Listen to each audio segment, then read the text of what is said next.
kung saan pagpataas followers, kung saan pagpataas mga views, ang pagbuhat sa mayong content. Ayun na kung na mga boss. Anong pagbuhat og content mga boss. Mag-video lang ka, content na siya. Pero ayaw pag-speak nga mutaas o mag-viral ha.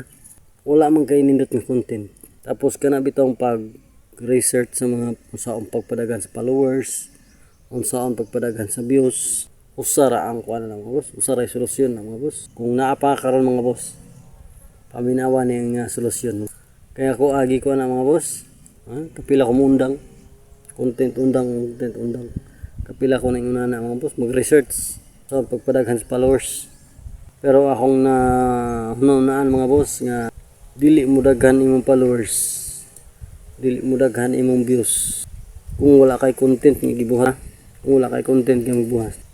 Useless ang pagdaghan sa imong followers, useless ra gyud. Kaya nga kaingon ni daghan imong followers, niabot og 100k followers, lipay na kay kana mga boss, daghan na kayong followers. Ang problema, wala ka nagama og content mga boss nga para ma-monetize ka.